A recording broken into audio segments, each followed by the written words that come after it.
Hello friends, स्वागत है आप लोग का एनसीईआरटी जोन में। एक वीडियो इस टॉपिक पे आप डिस्कस कर चुके हैं, मतलब इस पर्टिकुलर बुक पे एक वीडियो में बता चुका था कि मैं कैसे डिस्कस करूंगा। अभी हम नेक्स्ट चैप्टर डिस्कस कर रहे हैं, नेक्स्ट वीडियो है उसमें हम डिस्कस क्या करेंगे, क्योंकि पिछले वीडियो में मैंने बस थोड़ा बताया था।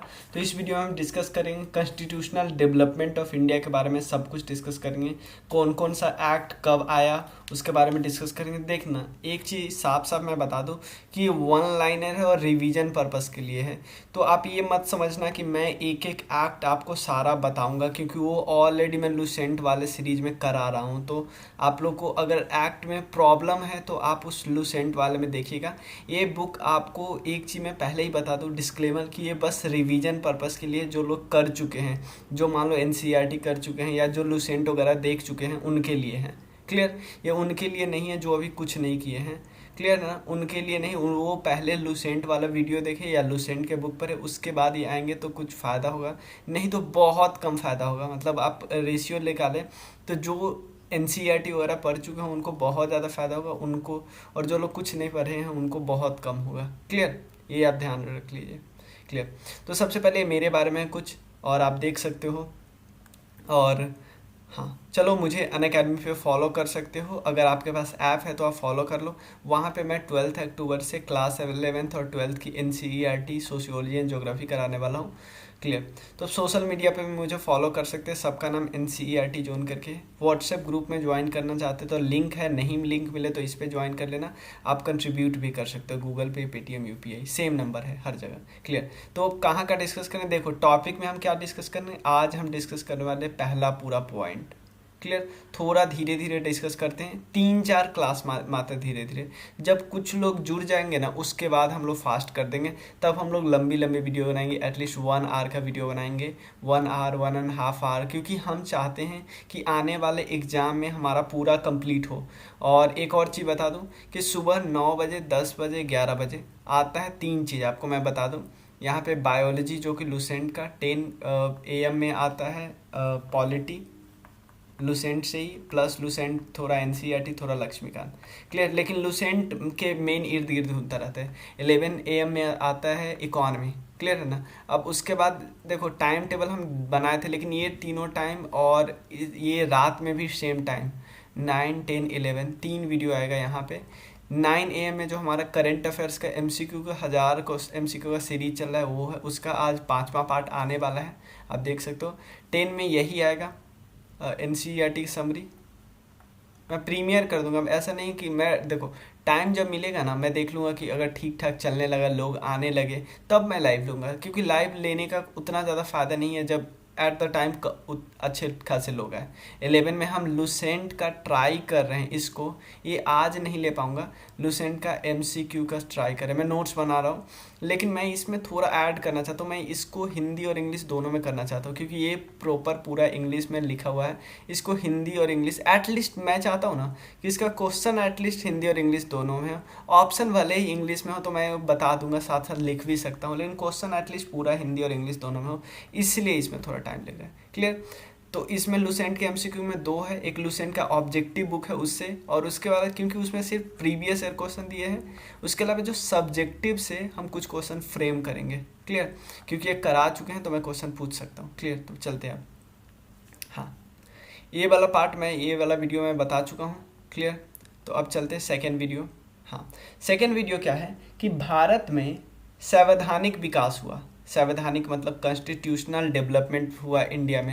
इंडिया में संविधान ऐसे ही नहीं सीधे बन गया, नहीं, इसके पीछे बहुत सारे एक्ट हुए, बहुत सारे ईस्ट इंडिया कंपनी के एक्ट थे, और उसके बाद 1850 के बाद ब्रिटिश क्राउन के अंदर एक्ट बनते गए। तो ईस्ट इंडिया कंपनी के अंदर जो एक्ट बने वो रेगुलेटिंग एक्ट का है, पिट्स इंडिया एक्ट का है, चार्टर एक्ट, और चार्टर एक्ट बहुत सारा है, 93 में, 1813 में, 1833 में, 1853 में। क्लियर है ना? ये सारे एक्ट है।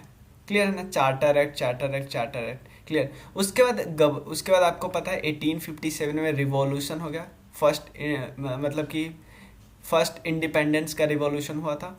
क्लियर ना? और जो कि मेरठ वगैरह से स्टार्ट हुआ, पूरे इंडिया में, ऑलमोस्ट पूरे इंडिया नहीं, कुछ पार्ट में फैल गया था, आपको पता होगा। उसके बाद ब्रिटिश क्राउन ने अपने हाथ में सत्ता को ले लिया। जो अभी तक सत्ता किसके हाथ में था? अभी तक सत्ता था ईस्ट इंडिया कंपनी के हाथ में, लेकिन इसके बाद अपने पूरा इसने ले लिया। तो उसके बाद इसने कई एक्ट लाए, गवर्नमेंट ऑफ इंडिया एक्ट 1858, उसके बाद इंडियन काउंसिल एक्ट लाया 1861, जिसको काउंसिल को भारतीय परिषद अधिनियम बोलते हैं। भारतीय परिषद अधिनियम 61, 92 और 1919। Indian council act 1892, 1909। इसको मोर्ले मिंटो रिफॉर्म्स बोलते हैं, मोर्ले मिंटो रिफॉर्म्स। मोर्ले उसमें के सेक्रेटरी थे, मिंटो उसमें के वायसरॉय थे। जो पहले आता है नामो सेक्रेटरी का है। या मॉन्टेग्यू चेम्सफोर्ड रिफॉर्म्स 1919 में। क्लियर। उसके बाद फिर से 2 और एक्ट आए, government of India act 1935, government of India act 1947। Clear ना। इसको हम बोलते हैं government of India act. Clear. Government of India. देखो मोर्ले मिंटो को हम इंडियन काउंसिल एक्ट जिसको हम भारतीय परिषद अधिनियम बोलते हैं। 1919 को ध्यान देना, वो थोड़ा टाइपिंग मिस्टेक हो गया था क्योंकि खुद से टाइपिंग करता हूँ। तो इंडियन काउंसिल एक्ट 1919। क्लियर है। तो आपको एक बारी एक्ट के बारे में पता चल गया ना, सिर्फ इसको बदलाव करना है, बाकी सब ठीक है। Government of India act 1919। Clear है। ये तीनों पूरी गवर्नमेंट ऑफ इंडिया एक्ट थी। क्लियर, कोई दिक्कत नहीं। अब आगे चलते हैं। पहला क्वेश्चन है, केंद्र में द्वैध शासन व्यवस्था यानी डायरकी सिस्टम किस अधिनियम के द्वारा लागू की गई थी? तो क्या क्वेश्चन है, which act proposed about dyarchy system in centre की बात करें, सेंट्रल नहीं, सेंटर में। तो ध्यान देना, इससे पहले एक एक्ट लाई गई थी जो डायरकी सिस्टम प्रोविंस में लाने की बात करती थी, प्रोविंस में। तो प्रोविंस में लाने की बात जो एक्ट करती थी वो एक्ट था 1919, लेकिन जो सेंटर में लाने की बात करती थी वो कौन सा एक्ट है? Government of India act 1935। ठीक है।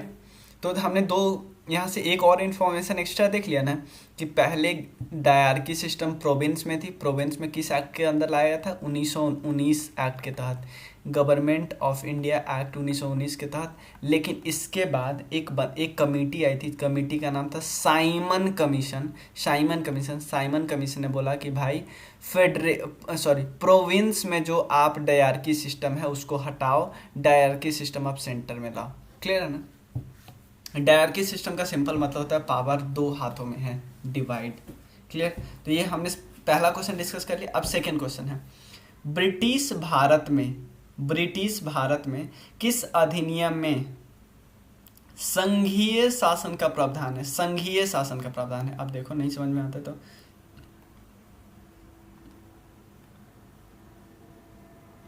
देखो, in which act in British India was there a provision of federal rule.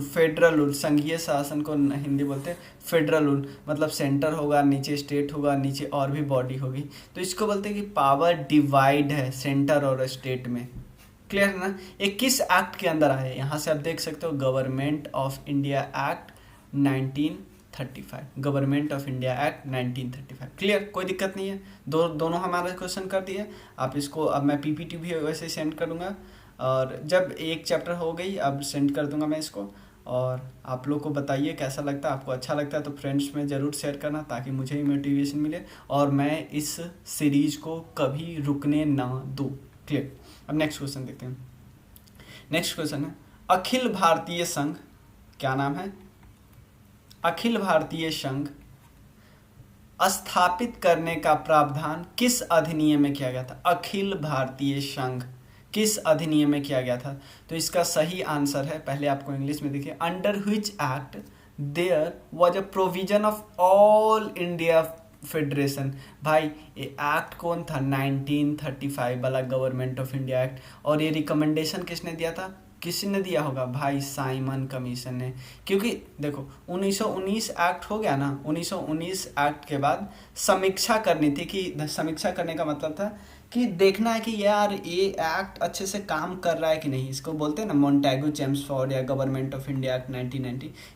यार ये एक्ट अच्छे से काम कर रहा है नहीं, जाइए साइमन आप देख के आइए कि ये एक्ट अच्छे से काम कर रहा है इंडिया में कि नहीं। अगर नहीं अच्छे से काम कर रहा है तो आप बताइए हम क्या रिकमेंडेशन करें। तो साइमन कमीशन 4-5 पॉइंट बताते, उसमें एक पॉइंट ये भी था। क्लियर है। वो ये भी बोलते हैं कि सेपरेट इलेक्टोरेट जब जो अभी तक चल रहा है उसको और कंटिन्यू करिए। क्लियर। उसके बाद ये क्वेश्चन हमारा देख लिया, ये हमारा हो गया। सेकंड देखते हैं, सेकंड क्या पॉइंट लिखा है कि भारत के संविधान में केंद्र और राज्यों के मध्य किया गया शक्तियों का विभाजन, बहुत इंपॉर्टेंट पॉइंट है, शक्तियों का विभाजन भारत सरकार अधिनियम 1935 पे आधारित है। यानी जो पावर का डिवीजन है, पावर का डिवीजन सेंटर और स्टेट के बीच जो पावर है, सेंटर लिस्ट, स्टेट लिस्ट, ये किस एक्ट के अंदर आया? गवर्नमेंट ऑफ इंडिया एक्ट 1935 के अंदर है। ध्यान रखना, सेंटर, स्टेट और कंकरेंट लिस्ट। क्लियर। अब नेक्स्ट, एक निर्वाचित संविधान सभा द्वारा भारत के संविधान का निर्माण करने का प्रस्ताव किसके द्वारा किया गया? एक निर्वाचित का मतलब एक ऐसा संविधान सभा बनाइए, एक ऐसा ग्रुप बनाइए, ऐसा ग्रुप बनाइए जिसमें जो भी लोग आए वो इलेक्टेड आए। ऐसा नहीं कि कोई भी आ जा रहा है कि नहीं भाई मेरे पास पैसा है मैं ही जाऊंगा, नहीं। देखो बहुत ध्यान से रखना भाई, बहुत आराम से आप हाँ डिस्कस करना, आप ध्यान से सुनना। किस ग्रुप ने प्रपोज किया, who was propose to form the constitution of India by an elected constituent assembly, कि कंस्टिट्यूएंट असेंबली जो ग्रुप है इसमें जो भी मेंबर आएंगे वो इलेक्टेड होंगे। इस बात का प्रपोजल किसने दिया था? ऑब्वियसली क्रिप्स मिशन है। लेकिन फॉर्म करवाया कौन? एक्चुअली किसके रूल के आधार पे फॉर्म किया गया? कौन कानून बनाया था कि भाई ऐसे फॉर्म करो, मतलब कुछ मेंबर इससे होंगे, कुछ मेंबर इससे होंगे, कुछ मेंबर, जो पूरा प्रावधान करना था इन्होंने बस प्रपोज कर दिया। लेकिन प्रॉपर गाइडेंस किसने दिया? कैबिनेट मिशन ने। वही बात है, on which recommendation was the constituent assembly formed. Actually form किसके रिकमेंडेशन के कारण हुआ? Under cabinet mission plan 1946। ये कौन है? ये क्रिप्स मिशन कब आया था? 1942। और इसने बताया कि हाँ भाई आप कॉन्स्टिट्यूएंट असेंबली बना लेना, लेकिन वर्ल्ड वॉर 2 के बाद। क्लियर, कोई दिक्कत नहीं इसमें। नेक्स्ट पेज देखते हैं। कैबिनेट मिशन द्वारा प्रस्तुत योजना के अनुसार संविधान सभा में प्रांतों के प्रतिनिधियों का निर्वाचन किस अनुपात में था?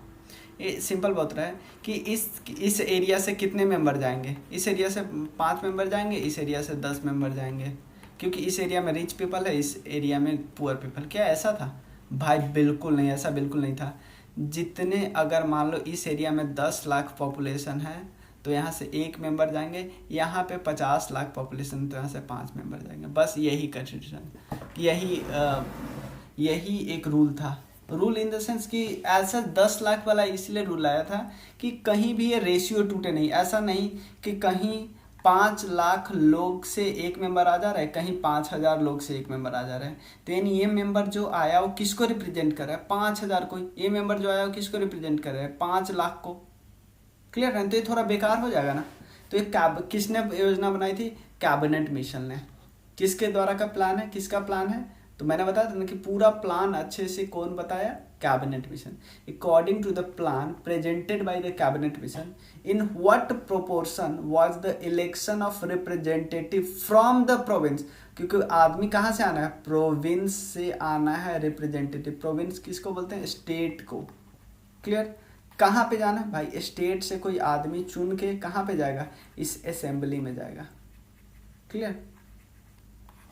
तो किस रेशियो में? 1 मेंबर पर 10 लाख पॉपुलेशन।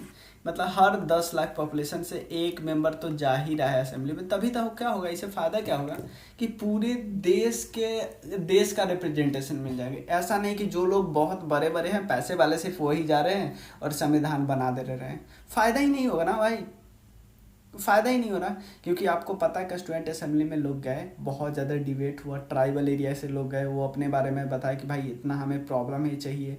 ST SC गए, उनको प्रॉब्लम था वो बताए। वुमेन वाले लोग गए तो वो बताए।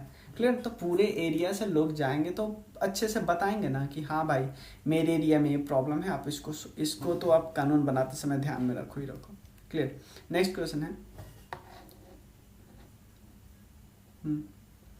The member of Constituent Assembly that prepared the Indian Constitution were elected by whom? किसके द्वारा चुने गए थे भाई?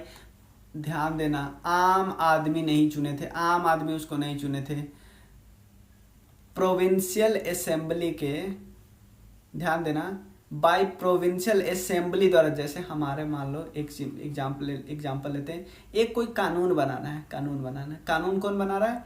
उसको हम मान लेते हैं कंस्टिट्यूएंट असेंबली। तो कानून बनाने के लिए पूरे देश के हर इंसान को वोट देना चाहिए इनको, लेकिन ऐसा नहीं होता है। हर स्टेट के स्टेट लेजिस्लेटिव असेंबली वोट के देके चुनते हैं, हर स्टेट के स्टेट लेजिस्लेटिव असेंबली, बस यही बात है।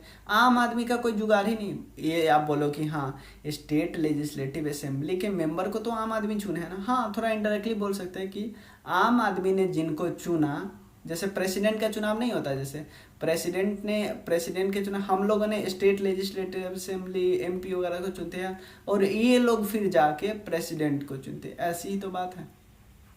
क्लियर है ना?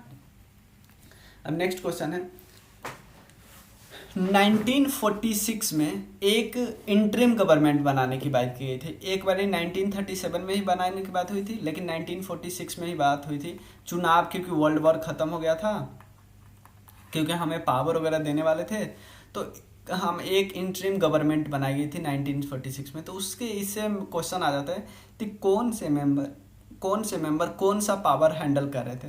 तो जवाहरलाल नेहरू कौन थे? एक कौन चीज़ का पावर लिए हुए थे? एक राष्ट्रमंडल संबंध यानी Commonwealth relation and external affairs, ये मैंने लक्ष्मीकांत का वो लिया है स्क्रीनशॉट। सेकेंड है सरदार वल्लभ भाई पटेल किसके थे?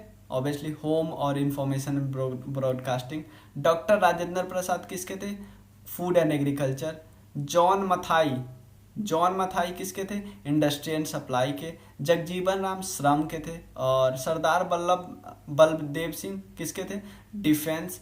जीएच भाभा किसके थे? इसमें जीएच भाभा नहीं दिया है, ध्यान रखो, वर्क माइंस एंड पावर में थे। लियाकत अली खान फाइनेंस मिनिस्टर थे, पहले ही आए नहीं, ये एक्चुअली मुस्लिम लीग के मेंबर थे, बाद में इन्होंने एंट्री किया। लियाकत अली खान देख ले। सी राजगोपालाचारी देख सकते हैं, शिक्षा एंड कला, सी राजगोपालाचारी, एजुकेशन एंड आर्ट्स। उसका थोड़ा बहुत यहाँ पे नहीं भी ध्यान रखोगे तो कोई नहीं, क्योंकि इंपॉर्टेंट यही लोग का है। क्लियर है ना? Ashraf Ali railway and transport है, थोड़ा ध्यान रख लेना, बाकी उतना इंपॉर्टेंट नहीं है। अगर ध्यान रखना है तो ले लो स्क्रीनशॉट। क्लियर? अब देखो, अब आया थोड़ा डेट वगैरह की बात आई, तो भारत की संविधान सभा की पहली बैठक कब हुई थी? पहली बैठक मतलब first meeting of constituent assembly कब हुई? मतलब हमें चलो संविधान बनाने की बात हो गई, हमने मेंबर चुन भी लिया, ऐसे वो घर पे सोए रहेंगे तो कानून बन जाएगा? नहीं, उनको एक जगह बैठना पड़ेगा। तो पहली मीटिंग कब हुआ? पहली मीटिंग हुआ 9 दिसंबर 1946 को।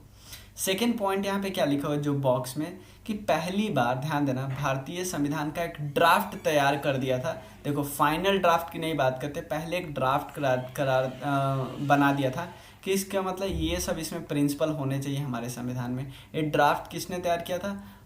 First draft of constitution prepared by sir BN Rao RAU, ये कॉन्स्टिट्यूशनल एडवाइजर भी थे। क्लियर है ना? कॉन्स्टिट्यूशनल एडवाइजर भी थे। क्लियर? नेक्स्ट है, संविधान सभा का अस्थाई अध्यक्ष यानी कॉन्स्टिट्यूएंट असेंबली का permanent chairman of constituent assembly कौन थे? परमानेंट चेयरमैन कॉन्स्टिट्यूएंट असेंबली के कौन थे? Obviously doctor Rajendra Prasad. Clear है ना? क्योंकि देखो 9 दिसंबर को बैठना था, 11 दिसंबर को इनको बना दिया गया चेयरमैन। 2 दिन के लिए कोई एक और बंदा बना था, उनका नाम आपको पता होना चाहिए, उनका नाम है सच्चिदानंद सिन्हा। 2 दिन के लिए, क्योंकि ये सबसे बुजुर्ग मेंबर थे, तो हमारे थोड़ा कन्वेंशन होता है ना कि जब तक प्रॉपर परमानेंट चेयरमैन नहीं बन जाए तब तक सबसे बुजुर्ग को बना दिया जाए। क्लियर? नेक्स्ट क्वेश्चन क्या है, संविधान सभा में पंडित नेहरू ने ऑब्जेक्टिव रिजोल्यूशन दिया। ऑब्जेक्टिव रिजोल्यूशन किस दिन दिया? ऑब्जेक्टिव रिजोल्यूशन दिया 13 दिसंबर 1946 को। क्लियर? 13 दिसंबर 1946 को। क्लियर? कोई दिक्कत नहीं? हाँ, और ध्यान देना 13 दिसंबर 1946 को दिया, लेकिन लोगों ने पास कब कर दिया 22 जनवरी 1947, क्योंकि यार सबको एक बार इसको रीड तो करना था ना। ऑब्जेक्टिव रिजोल्यूशन का मतलब है एक डेटा, मतलब एक थोड़ा हम बोल सकते हैं इंट्रोडक्शन, कि जब आप संविधान को बनाने वाले हो तो आपको पता होना चाहिए संविधान में क्या क्या प्रिंसिपल आना चाहिए। इसका मतलब यही था, ऑब्जेक्टिव रिजोल्यूशन का मतलब यही था। तो जब संविधान सभा बन गया, हाँ मतलब जब ऑब्जेक्टिव रिजोल्यूशन को सबने पढ़ लिया तो पास भी तो करना था ऑब्जेक्टिव रिजोल्यूशन का। इसका मतलब है सब लोग हामी तो भरे कि भाई हम तैयार है, कि जैसे संविधान आप बना रहे हो ना सही है, मतलब जैसे आप जाना चाह रहे हो वो सही है। क्लियर। नेक्स्ट क्या है, टोटल कितने सेशन हुए, टोटल सेशन कितने हुए पूरे, जब 2 साल 11 महीने लगे हैं आपको पता है, तो टोटल कितने सेशन में हुए, 12 सेशन में हुए। क्लियर, 12 सेशन में टोटल संविधान हमारा बन के तैयार हो गया। क्लियर। नेक्स्ट क्वेश्चन देखते हैं।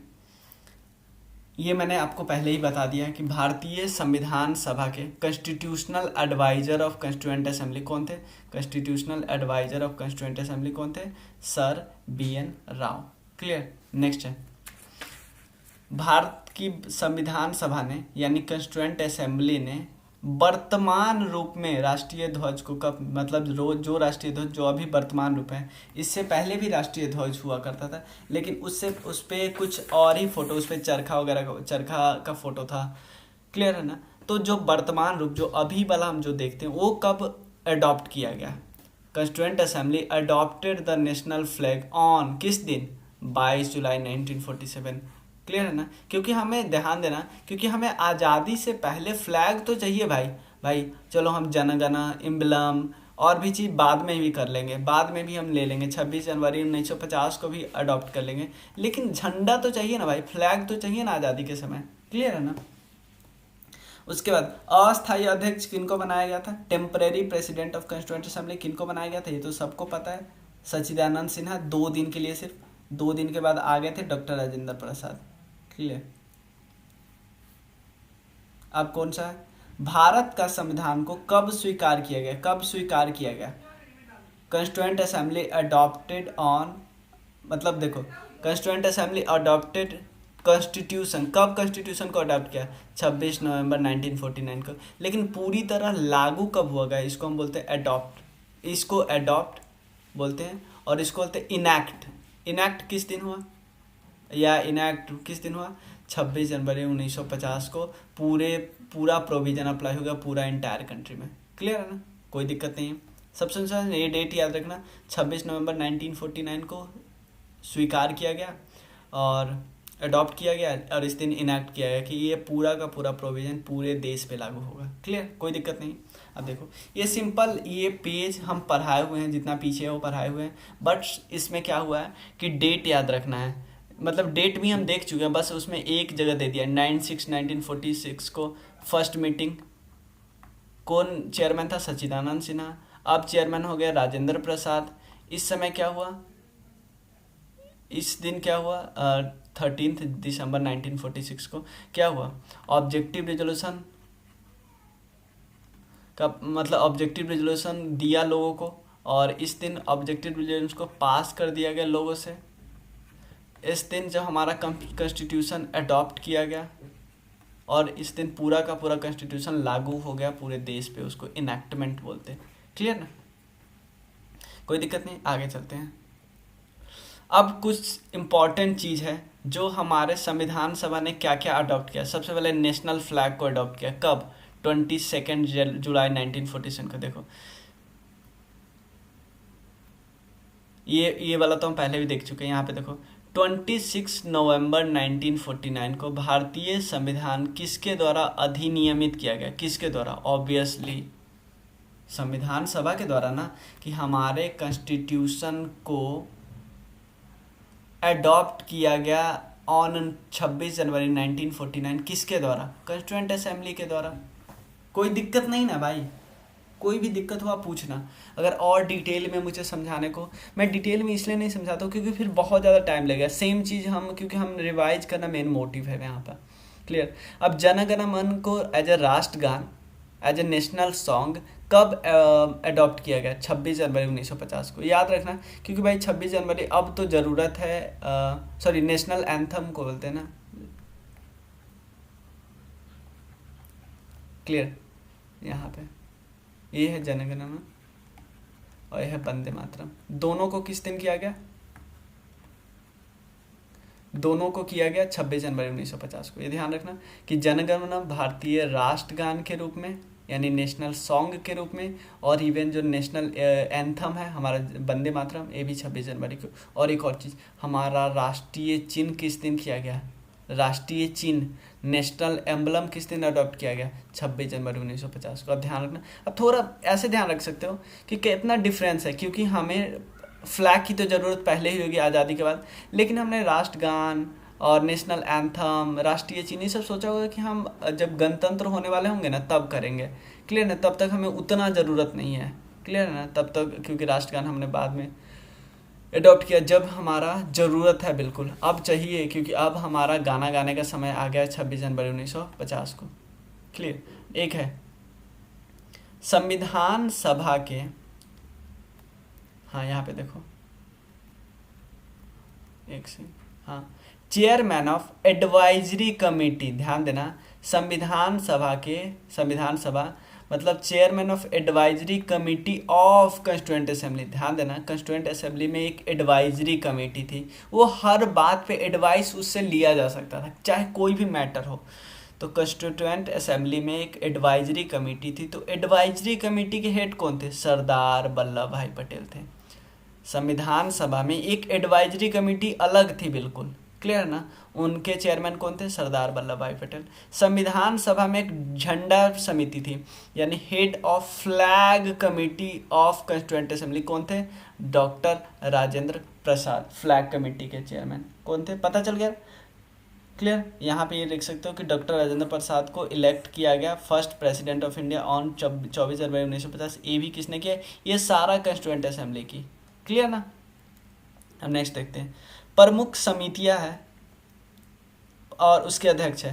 तो सबसे पहले देखो संघ शक्ति समिति, ध्यान देने के पहले पंडित जवाहरलाल नेहरू कौन कौन में थे, किस किस के हेड थे, एक साथ हम याद कर लेते हैं। संघ समिति, संघीय संविधान समिति, यानी हम इसको बोलते हैं union power, union constitution committee, union power union constitution. एक और है यहाँ पे राज्यों के लिए समिति, यानी union power union constitution and state committee, जो स्टेट करेगी नेगोशिएशन के लिए, स्टेट से जो नेगोशिएशन करेगा कमेटी, उस सब के चेयरमैन कौन थे? जवाहरलाल नेहरू। तो याद रखना, यूनियन पावर, यूनियन कॉन्स्टिट्यूशन और स्टेट कमेटी, क्लियर, कोई दिक्कत नहीं, तीन हमने याद कर लिया। अब नेक्स्ट है प्रांतीय यानी प्रोविंशियल संविधान, प्रोविंशियल कॉन्स्टिट्यूशन कमेटी कौन थे? प्रोविंशियल कॉन्स्टिट्यूशन कमेटी के चेयरमैन थे सरदार वल्लभ भाई पटेल, क्लियर, कोई दिक्कत नहीं।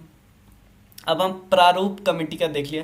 प्रारूप का मतलब होता है ड्राफ्ट करना, ड्राफ्ट, यार पेन कहाँ गायब हो जाता है, हाँ यहाँ पे। प्रारूप कमेटी कौन थे? Doctor Bhimrao Ambedkar. Drafting committee के चेयरमैन थे doctor BR Ambedkar, clear. Next है मौलिक अधिकारों एवं अल्पसंख्यकों संबंधी परामर्श समिति, यानी committee of fundamental right and minority के हेड कौन थे? सरदार वल्लभ भाई पटेल। कि माइनॉरिटी के लिए कोई बनाना है कुछ कानून, उसके एडवाइस देने में, उसको परामर्श देते थे सरदार पटेल साहब, क्लियर। नेक्स्ट कौन है? प्रक्रिया नियम। दो देखो अब कौन है? प्रक्रिया नियम और संचालन समिति, ध्यान देना, दो है। प्रक्रिया नियम इसका मतलब रूल्स ऑफ प्रोसीजर, कि काम कैसे चलेगा। भाई ये काम तो वही देखेंगे ना जो सबसे ऊपर वाले चेयरमैन हैं, तो इसका काम कौन है? डॉक्टर राजेंद्र प्रसाद। संचालन का काम कौन करेंगे? स्टीयरिंग कमेटी में कौन है? ये भी है डॉक्टर राजेंद्र प्रसाद। तो मैंने साथ इंग्लिश में इसलिए दिया है क्योंकि ये मैंने खुद से टाइप किया, ये आपके बुक में दिया है, तो साथ मैंने इसलिए लिख दिया ताकि आपको याद करने में आसानी हो। आप जो हिंदी वाले हैं वो भी देख सकते हैं आराम से, इसको आप इसको लिख सकते हैं। हाँ अब नेक्स्ट चलो, अब देखो संविधान सभा के कार्यों से संबंधित समिति के अध्यक्ष कौन थे? संविधान कमिटी ऑन द फंक्शन, आप देखो कंस्टिट्यूएंट असेंबली काम कैसे करे इस पे ध्यान रखो, कोई इधर से उधर नहीं जाए, उसके काम पे ध्यान रखो। इसके हेड कौन थे? जीवी मावलंकर, जीवी मावलंकर। क्लियर, कोई दिक्कत नहीं। अब देखो एक ड्राफ्टिंग कमेटी थी, ड्राफ्टिंग कमेटी के हेड कौन थे? ड्राफ्टिंग कमेटी के हेड थे बी आर अम्बेडकर। तो बी आर अम्बेडकर के अलावे 6 मेंबर और इसमें थे, तो इसको मैंने इंग्लिश में नहीं लिखा है क्योंकि ये सब नाम दिया है। ड्राफ्टिंग कमेटी के हेड थे बी आर अम्बेडकर, उसमें 6 और मेंबर थे, एन गोपाला स्वामी अयंगर, डॉक्टर के एम मुंशी, बी एम मित्रा, अलादी कृष्ण स्वामी अय्यर, सैयद मोहम्मद सादुल्ला, डीपी खेतान। इसमें से क्या होगा? डीपी खेतान के जगह पे आ गए टीटी कृष्णमाचारी और बी एम मित्रा के जगह पे आ गए एन माधवराव। तो क्या आपसे ये पूछेगा? नहीं भाई, बिल्कुल भी नहीं। ऐसे बहुत टफ हो जाएगा ना भाई, फिर अब खुद सोचो ना। और कभी पूछा हुआ आपको एग्जाम देखना, कभी पूछा होगा तो मतलब आप बस एक बार नज़र दौड़ा लो। ऐसा पूछेगा कि एन गोपाला स्वामी, के एम मुंशी, बी एम मित्रा किस ग्रुप से रिलेटेड थे, किस कमेटी से रिलेटेड थे। तो यहाँ पे हम बोल सकते हैं कि मतलब एटलीस्ट 2-3 नाम तो देगा ही देगा, तभी हमें पता चलेगा। क्लियर। नेक्स्ट है, संविधान सभा ने, देखो आपको पता है ड्राफ्टिंग कमेटी बना था, तो ड्राफ्टिंग कमेटी ऐसा नहीं कि जिस दिन कंस्टिट्यूएंट असेंबली बना उस दिन बना दिया गया, नहीं, बाद में बनाया गया। कब बनाया गया? Drafting committee under chairmanship of B R Ambedkar कब इस्टेब्लिश किया गया? 29 अगस्त 1947 को। क्लियर। अब नेक्स्ट है, डॉक्टर बी आर अम्बेडकर का संविधान सभा में निर्वाचन किस प्रेसिडेंसी से हुआ था? ऑब्वियसली किस प्रेसिडेंसी से आए थे वो? किस प्रेसिडेंसी से आए थे? बॉम्बे प्रेसिडेंसी से। क्लियर, बॉम्बे प्रेसिडेंसी से आए थे। और जब संविधान बन के तैयार हो गया तो उसकी 2 कॉपी आई, 2 कॉपी, एक इंग्लिश में थी और एक हिंदी में। सभी ने उस पर साइन किया 24 जनवरी 1950 को। क्लियर, कोई दिक्कत नहीं है। हमारा अभी तक इतना हो गया। अब नेक्स्ट वीडियो में हम डिस्कस करेंगे इम्पॉर्टेंट प्रोविज़न। आप बताओ कि कैसा लग रहा है आपको। नेक्स्ट वीडियो में क्या क्या हम डिस्कस करेंगे? इम्पॉर्टेंट प्रोविज़न और इम्पॉर्टेंट प्रोविज़न कॉन्स्टिट्यूशन के, और जो हमने कॉपी किया है ना किसी और से, वो सब हम डिस्कस कर लेंगे। और अगर ट्राई करेंगे, उसी में टाइम मिल गया तो हम पार्ट्स भी डिस्कस कर लेंगे, क्योंकि अब हम, अगर आप लोग ज़्यादा से ज़्यादा शेयर करोगे तो हम इसको जल्दी से जल्दी ख़त्म करने का ट्राई करेंगे। क्लियर, चलिए ठीक है, मिलते हैं फिर। Thank you so much.